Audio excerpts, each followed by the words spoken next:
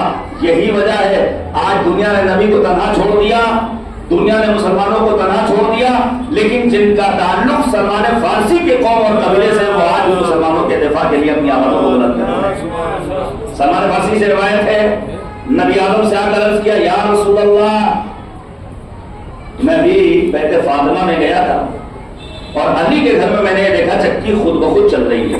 نبی آدم مسکرائے، پیغمبر نے قصیدہ پڑھا۔ نبی فرماتے ہیں یہ امتیاز ہے بیت علی مرتضیٰ اور بیت فاطمہ الزہرا کا کہ ملائکہ مقربین آتے ہیں اور جب دیکھتے ہیں فاطمہ کے گھر میں کام زیادہ ہے تو اللہ کی مرضی اور اس کے حکم سے فاطمہ کے کاموں میں اپنا ہاتھ بٹا کر واپس جاتے ہیں۔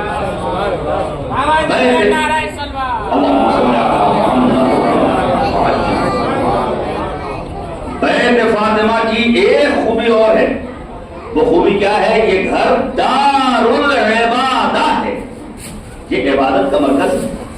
ظاہر ہے شادی کے بعد جب امیر المومنین کے گھر صدیقہ طاہرہ بنت پیغمبر پہنچی ہیں تو شہزادی کونین نے امیر المومنین سے یہ خواہش ظاہر کی کہ اس گھر کے ایک گوشے میں ایک جگہ عبادت سے مخصوص قرار دے۔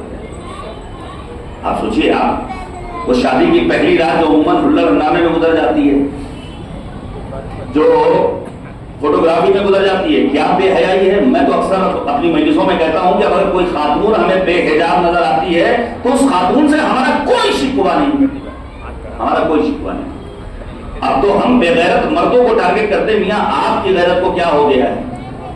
یاد رکھیے گا میرے عزیزو، یہ حجاب، حیا، عفت نہایت اہم ہے۔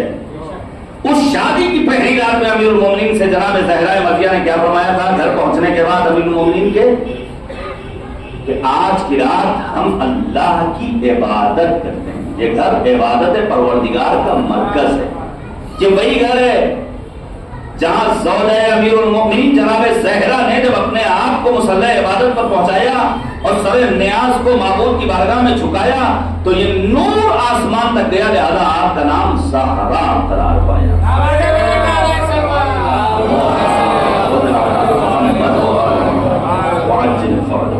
تو ایک اہم ترین خصوصیت کیا ہے؟ یہ گھر دارالعبادہ۔ ہمارے ہاں شریعت کا بھی مسئلہ یہی ہے کہ جب انسان جانکاری کے عالم میں ہو، حالت اقتدار میں ہو، تو ایسے انسان کو اس جگہ منتقل کیا جائے جو جگہ عبادت پروردگار سے مخصوص ہے۔ عطا امیر المومنین نے بھی اپنی زندگی کے آخری لحظات میں یہ خواہش ظاہر کی ہے کہ مجھے اس جگہ منتقل کیا جائے جہاں میں اللہ کی عبادتیں کیا کرتا تھا۔ پھر اس گھر کی ایک اہم ترین خوبی یہ ہے کہ یہ گھر صرف تولہ کا مرکز نہیں ہے، بلکہ یہ گھر تبرہ کا بھی مرکز ہے۔ یہ گھر دارالولایہ بھی ہے جہاں امیر المومنین کی ولایت کا پرچار ہوا ہے، اور یہی وہ گھر ہے جہاں دشمنان نے امیر المومنین کے چہرے پر پڑی ہوئی نقابوں کو نوچا کیا ہے۔ عزیزان گرامی، اگر ہم یہ چاہتے ہیں کہ ہمارا گھر اس گھر جیسا بن جائے تو ہمیں اپنے گھروں میں تولہ اور تبرہ دونوں چیزوں کو لے کر ساتھ میں چلنا ہے۔ البتہ تبرہ کا مطلب زبانی گالی گلوچ نہیں ہے معاذ اللہ، بلکہ تبرہ کا مطلب یہ ہے کہ انسان دشمنان اہل بیت طاہرین علیہ السلام کے اعمال، افعال اور کردار سے اپنے آپ کو اتنا دور کر لے کہ پھر ان کی کوئی بو اور خوب ان کے گھر میں محسوس نہ کی جا سکے۔ ایک اور خوبی جو امیر المومنین کی ہے وہ کیا ہے؟ یہ گھر دارالتربیہ ہے، تربیت کا مرکز ہے۔ میں گزارش کروں گا، ابھی جو جس سماج اور جس سوسائٹی میں اور جن حالات میں ہم اور آپ سانسیں لے رہے ہیں، واقعی میں یہاں اگر ایک منٹ کوئی اپنا وقت ضائع کرے گا تو قافلے میں بہت پیچھے رہ جائے گا۔ ہم میں سے انسان کون رہا ہے؟ پیٹرول کتنے روپے میں؟ تقریباً 100 روپے میں۔ لیکن کیا آپ کبھی 24 گھنٹے میں سڑک کو خالی دیکھتے ہیں؟ یہ کیوں؟ کیونکہ وقت کی قیمت ہے، ہر آدمی دوڑ بھاگ رہا ہے۔ لیکن یاد رکھیے گا میرے عزیزو، بھاگنے دوڑنے کام کرنے کا مطلب یہ نہیں کہ اب ہم اپنے گھر والوں کو وقت نہ دیں۔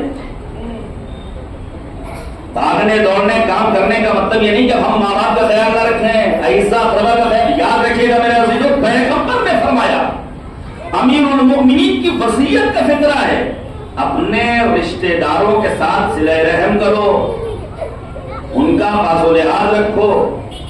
اب یہ صلہ رحم ہے، ہوتا کیا ہے؟ دیکھیں دو طرح کی رشتہ داریاں ہیں، ایک خونی رشتہ داری اور ایک وہ جو خونی رشتہ داری نہیں ہے، اور یہ باتیں بہرحال ہماری بالکل واضح ہونا چاہیے۔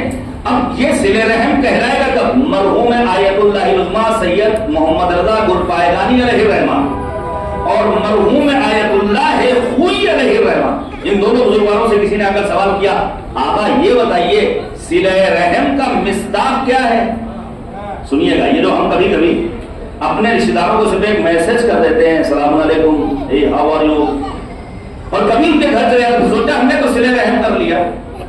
کیا دونوں بزرگواروں نے جواب دیا؟ دونوں بزرگوار کہتے ہیں اگر صرف ایک تحفہ سلام کے ذریعے یہ بات منظر عام پر آئے کہ فلاں انسان اپنے خوبی رشتہ دار کا خیال رکھنے والا ہے تو کہا جائے گا یہ صلہ رحم کرنے والا ہے۔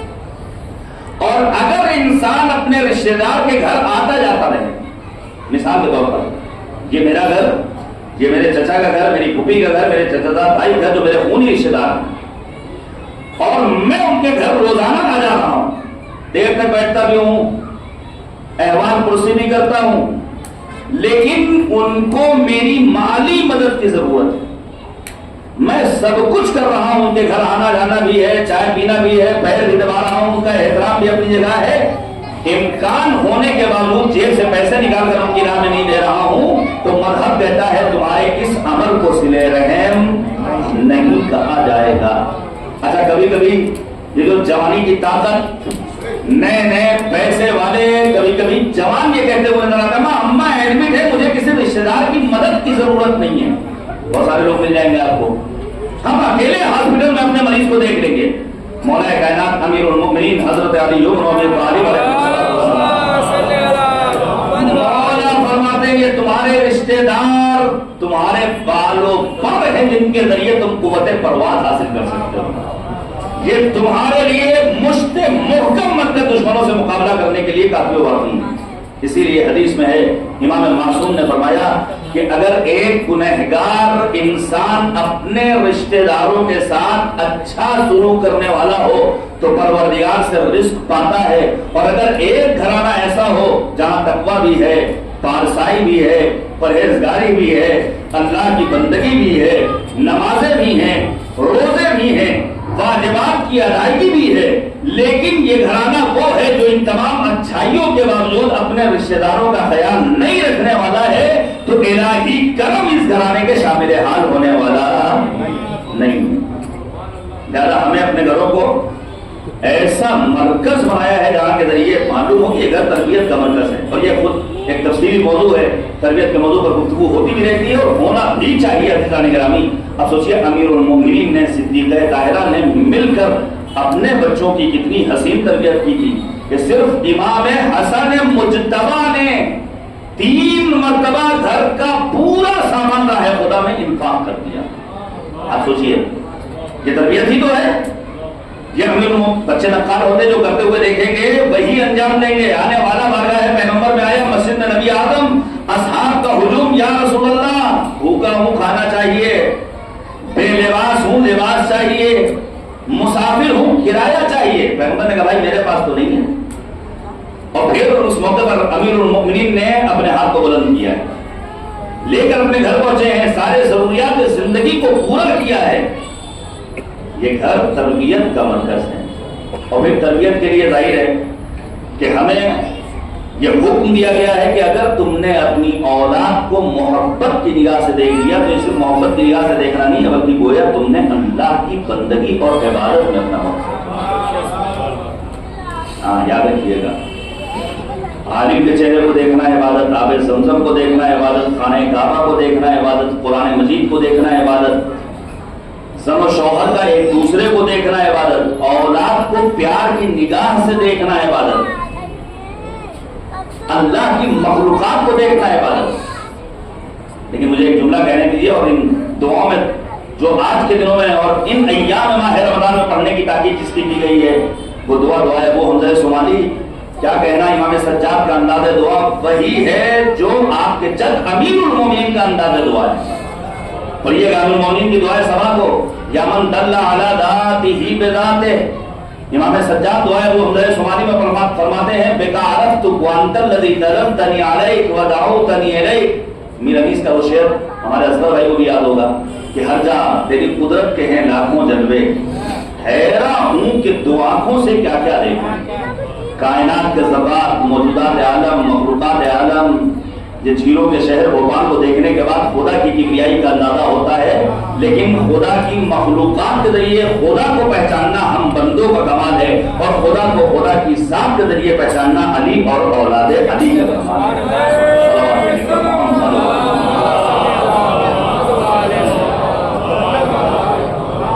یہ گھر دارالایثار ہے، یہ گھر دارالحیا والعفہ. بس یہ پر بات کو ختم کروں گا، میں تھوڑی سی وضاحت کروں گا. میں یہ گھر حیا اور عفت کا مرکز ہے. آپ سوچیے یہ حیا، اس کی میں نے شروع میں تھوڑی سی وضاحت کی. ظاہر ہے حیا ایک اچھی صفت ہے، حیا ایک اچھی صفت ہے، لیکن کہیں کہیں حیا قابل مذمت بھی ہے.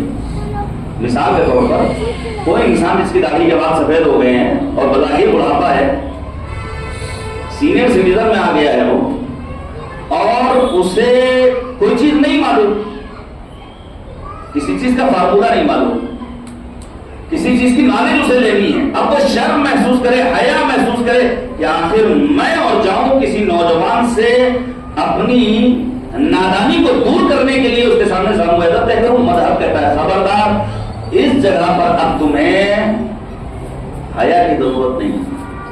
اچھا سن لیجئے، سن لیجیے، یہ جو مجالس اعضاء، یہ فرش غم ظاہر ہے، اس میں خطیب کبھی جوان ہوتا ہے، کبھی نوجوان ہوتا ہے، کبھی کوئی طالب علم ہوتا ہے، کبھی بڑا عظیم وقت کا عالم دین آپ کے سامنے آ کر بیان کرتا ہے. تو اگر منبر پر آنے والا معلم ہے اور آپ متعلم ہیں تو کیا کبھی انسان حیا محسوس کرتا ہے کہ ہم کیسے جائیں مول صاحب کی مجلس سننے کے لیے؟ لہٰذا یہاں پر بھی حیا قابل مذمت ہے. اسی طرح سنیے گا، کبھی کبھی غلط رسومات کو ختم کرنے کے لیے بھی حیا رکاوٹ نہیں بننی چاہیے. میں پیش کروں گا اس بات کو. یہ غلط رسومات کون سی ہیں؟ مثال کے طور پر ہمارے یہاں نظر و فاتحہ کا انتظام ہوتا ہے، ایک اچھی مستحسن سنت ہے جو ہمارے بزرگوں نے قائم کی. عموماً ہوتا کیا ہے، کھانا سجایا جاتا ہے اور اگربتی جلائی جاتی ہے. اب فرض کیجئے اگر اگربتی روشن نہ ہو اور بغیر اگربتی کے دھوئیں اور خوشبو کے فاتحہ ہو جائے تو کیا کوئی حرج ہے؟ لیکن اگر کسی انسان کے ذہن میں بیٹھ جائے جب تک اگربتی روشن نہیں ہوگی فاتحہ کمپلیٹ نہیں ہوگا، مرحوم کو ثواب نہیں پہنچے گا، گویا غلط رسم ہے. اس غلط رسم کو ختم کرنے کی ذمہ داری صرف مولویوں کی نہیں ہے بلکہ سماج کے تمام باخبر افراد کی ہے، تمام ذمہ داروں کی ہے. عزیزان گرامی، اب میں دور اہل بیت کے اطہار صاحب کے سامنے نمونہ پیش کر رہا ہوں. مثلاً عمر ابن عبدالعزیز، یاد رکھیے گا، اگر عمر ابن عبدالعزیز نے کچھ کام اچھے کیے ہیں اور ہم ذرا سی تعریف کر دیں تو کوئی خوش فہمی میں مبتلا نہ ہو جائے کہ ہم عمر ابن عبدالعزیز کے بہت بڑے طرفدار ہیں. نہیں، لیکن یہ عمر ابن عبدالعزیز کون ہے؟ جس نے غلط رسموں کو ختم کیا ہے. امیر المومنین پر ہونے والی گالیوں کے سلسلے کو روکا ہے عمر ابن عبدالعزیز نے. حتیٰ آنے والے عمر ابن عبدالعزیز سے کہتے تھے ہم پہلے 5 ٹائم علی پر گالیاں بکتے تھے، ہمیں صرف اتنی اجازت دے دو کہ ہم 2 ٹائم گالی بک لیں. لیکن عمر ابن عبدالعزیز نے اجازت نہیں دی. یہ غلط رسم کو روکا کس نے ہے؟ عمر ابن عبدالعزیز نے. نہیں، اب میں قرآن مجید کی آیت کریمہ سے بات کو واضح کر دوں، آپ جا کر کے پڑھیے گا سورہ مبارکہ احزاب کی آیت نمبر 37 کو. سورہ احزاب آیت نمبر 37 جلدی سے سن لیجیے. اچھا، آج بھی ہمارے سماج میں گود لینے کا سلسلہ ہے، بڑھوے کی بہت کم. بہرحال گود لینے میں کوئی حرج نہیں ہے اس کے، لیکن اپنے شرعی مسائل اپنی جگہ. یاد رکھیے گا، محرم نامحرم میراث تقسیم ہونے کے مسائل شریعہ اپنی جگہ پر ہے. شریعت نے اجازت دی ہے. آپ ڈاکومنٹس بنوا سکتے ہیں، فادرز نیم میں اپنا نام ڈال سکتے ہیں، مدرز نیم میں اپنی بیوی کا نام ڈال سکتے ہیں، لیکن بہرحال مسائل شریعہ اسی طرح لاگو ہوں گے جو شریعت نے قانون بنایا ہے. اب نام لے رہا ہوں میں زید ابن حارثہ کا. زید ابن حارثہ کس گھرانے سے ہیں؟ کم سنی میں نبی کے پاس آ گئے اور زید کے باپ نے بہت کوشش کی کہ نبی کا ساتھ زید چھوڑ دیں. ظاہر ہے زید نور رسالت سے فیضیاب ہو چکے. باپ نے کہا ہمیں تم سے کوئی سروکار نہیں. اچھا انسان سے بتائیے اگر ہم میں سے کسی انسان کا باپ ہمیں چھوڑ دے تو کیا ہمیں برداشت ہوگا؟ زید مایوس ہے. جناب پیغمبر خاتم نے زید ابن حارثہ سے ان کی کمسینے میں کہا میں نے تمہیں گود لیا. اور زید، یہ قرآن مجید کی آیت کریمہ کی تفسیر بیان کر رہا ہوں، مول صاحب کا تذکرہ نہیں ہے. زید ابن حارثہ جیسے بچے جس کو گود لیا تھا نبی نے، شادی کرائی زینب بنت جہش سے. اب اس دور میں ایک غلط رسم یہ تھی کہ اگر کوئی انسان کسی کو گود لے اور پھر وہ اپنی بیوی کو طلاق دے دے تو اس طلاق شدہ خاتون سے یہ گود لینے والا شادی نہیں کر سکتا. سنیے گا، جو اس دور رسالت پاک کی ایک غلط رسم کیا تھی، جسے گود لیا گیا اس کی شادی ہو گئی، شادی کے بعد طلاق ہو گئی. اب طلاق جس خاتون کی ہوئی ہے یہ گود لینے والا اس سے شادی نہیں کر سکتا. اتفاق ایسا ہوا پیغمبر نے زید ابن حارثہ کی شادی کروائی زینب بنت جہش سے. نہیں بنی، طلاق کی نوبت آ گئی. دستور یہ کہتا ہے کہ آپ پیغمبر خاتم اس دور کی رسم کے مطابق زینب سے شادی نہیں کر سکتے. لیکن اللہ علیہ عظمت قرآن مجید جہاں سورہ احزاب میں پروردگار کہتا ہے فَلَمَّا قَضَىٰ زَيْدٌ مِّنْهَا وَطَرًا زَوَّجْنَاكَهَا لِكَيْ لَا يَكُونَ عَلَى الْمُؤْمِنِينَ حَرَجٌ. پڑھیے گا، پروردگار نے پیغمبر کو حکم دیا اے نبی زید کی طلاق شدہ زوجہ سے تم شادی کرو. نبی آدم نے شادی کی. اب کیا کہنا جناب زینب بنت جحش کا؟ ازواج پیغمبر کی بس میں آتی ہیں اور آنے کے بعد کہتی ہے میرا مقام و مرتبہ تم سے کہیں زیادہ بلند ہے. ناز کر رہی ہیں, افتخار کر رہی ہیں, اور وجہ پوچھی گئی تو بے جھجک جواب دیتی ہیں کہ تم سے پیغمبر نے شادی کی ہے اپنی مرضی سے, اور مجھ سے پیغمبر نے شادی کی ہے اللہ کے حکم سے. صلوات بر محمد و آلہ. کیا آپ کو بات سمجھ میں نہیں آئی یا ابھی باقاعدہ طور پر آپ کا پیٹ نہیں بھرا, وہ مزید احساس کر رہے ہیں؟ ایک اچھی سی صلوات بھیجیے گا.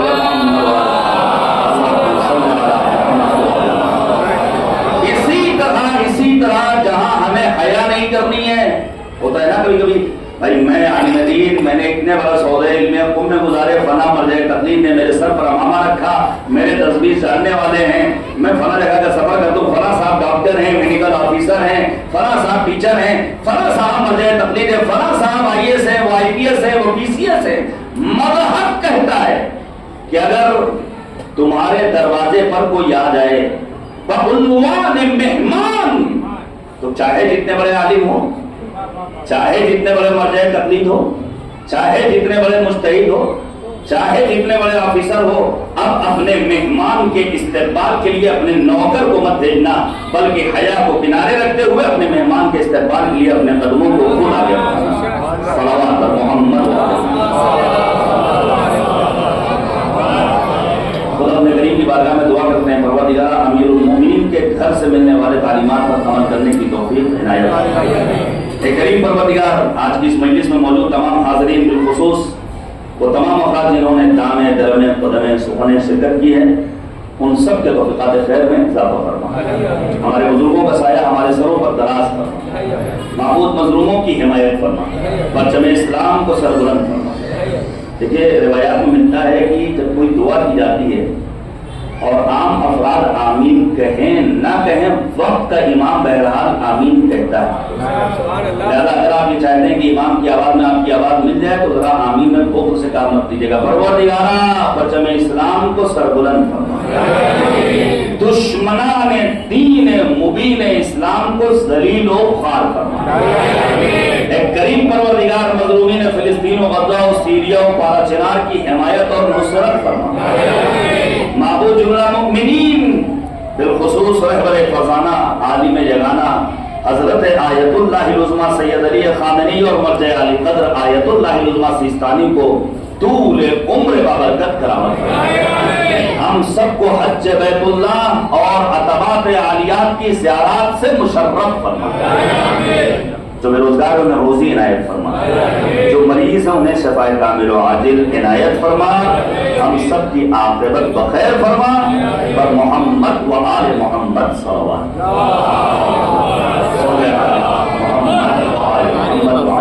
مسلسل آپ حضرات مصاب ہو رہے ہیں, اور اس اعتبار سے میں سمجھتا ہوں بھوپال شہر ممتاز ہے. مختلف جگہوں پر مجالس کا سلسلہ, جلوس اعزاء کا سلسلہ, اور مومنین اسی کثرت سے تقریباً ہر پروگرام میں شریک ہوتے رہے, علماء اور طلاب اور فاضل کے بیانات سے بہرمند ہوتے رہے. پروردگار ہماری اس عزاداری کو اپنی بارگاہ میں بھی شرف تقویت عنایت. دیکھیے حقیقت حال یہ ہے کہ موت و حیات کا کوئی بھروسہ تو ہے نہیں, اور یہ بھی نہیں کہہ سکتے کہ موت سے بوڑھوں سے مخصوص ہے, جانے کتنے جوان کتنے بچے. عطا یعنی میں دیکھ رہا تھا سوشل میڈیا پر, اس وقت ہندوستان میں ہر مرنے والے مثلا 1 گھنٹے میں فرض کے 100 موتیں ہو رہی ہیں, تو ہر چوتھا آدمی ایک کینسر کا مریض ہے. اللہ محفوظ رکھے. تو اب نہیں معلوم آئندہ برس کس کو اللہ حیات دے گا, ان ایام کو درک کرنے کی توفیق نصیب ہوگی. یہ سوچ کر کے فرصہ پیش کر دیا جائے پیغمبر خاتم کو, زہرائے مرضیہ کو, امام حسن اور امام حسین, جناب زینب اور جناب ام کلثوم کو, وقت کے امام کو جس کا اول مظلوم اعظم مظلوم علی بن ابی طالب پیش کروں آپ کے سامنے. امیر المومنین کی آپ ذرا سوچئے, آج ایک ہمارے یہاں معمولی کوئی وزیر اعظم, وزیر اعلیٰ, کوئی منتری, کوئی MLA, کوئی پارشد ہو جاتا ہے تو گھر کے کمسن بچے بھی پہچانتے ہیں. امیر المومنین کی مظلومیت کا عالم یہ ہے کہ کوفے میں مولا امیر المومنین جو آپ کی حکومت کا مرکز ہے, اہل کوفہ بھی نہیں پہچانتے. روایت میں ملتا ہے، رونے کے لیے کافی ہے، روایت میں ملتا ہے امیر المومنین راستے سے گزر رہے ہیں، ایک خاتون سر پر بوجھ کو لاتے ہوئے امیر المومنین کے سلسلے میں برے الفاظ کو استعمال کر رہی کہ خدا امیر المومنین علی مرتضیٰ سے سمجھے۔ امیر المومنین کو حیرت ہوئی، جناب قمر ساتھ ساتھ ہیں، آگے بڑھے، پوچھا وجہ کیا ہے؟ ابھی نہیں بتایا میں علی ہوں۔ اب وہ بتاتی ہے کہ میرے گھر کے مرد علی کے ساتھ جنگ کے میدان میں گئے جہاں وہ شہید کر دیے گئے، ہمارا کوئی پرسان حال نہیں ہے۔ امیر المومنین نے قمر کو ساتھ لیا، بازار گئے، آزوقہ حیات، کیسا درد رکھنے والا علی، آزوقہ حیات خریدا، گھر میں پہنچے اور جانے کے بعد کمسن بچوں کو دیکھا تو امیر المومنین نے اس خاتون سے کہا یہ درد جس دن ہمارے دلوں میں پیدا ہو جائے تو سمجھ جائیے علی کے تعلیمات نے عملی جمع پہننا شروع کر دیا۔ ابھی وہ درد ہے امیر المومنین ہم اپنے وجود میں محسوس نہیں کر رہے ہیں۔ مولانا نے کمسن بچوں کو دیکھا، خاتون سے کہتے ہیں یہ کمسن بچے ہیں، ہم بچوں کے ساتھ کھیل لیں، تم کھانا بنا لو، یا بچوں کو تم دیکھ لو ہم کھانا بنا لیں۔ اور پھر ظاہر ہے ماں بچے کے درمیان جو محبت ہوتی ہے، امیر المؤمنین کھانا پکانے مصروف ہے۔ حتیٰ روایت میں ملتا ہے امیر المؤمنین نے سوچی علی مرتضیٰ حاکم وقت، ولی خدا، وصی رسول، خلیفۃ المسلمین، اپنے دور حکم ہے، دنیا کا کوئی حکمران جو اس طرح کا کام کرے۔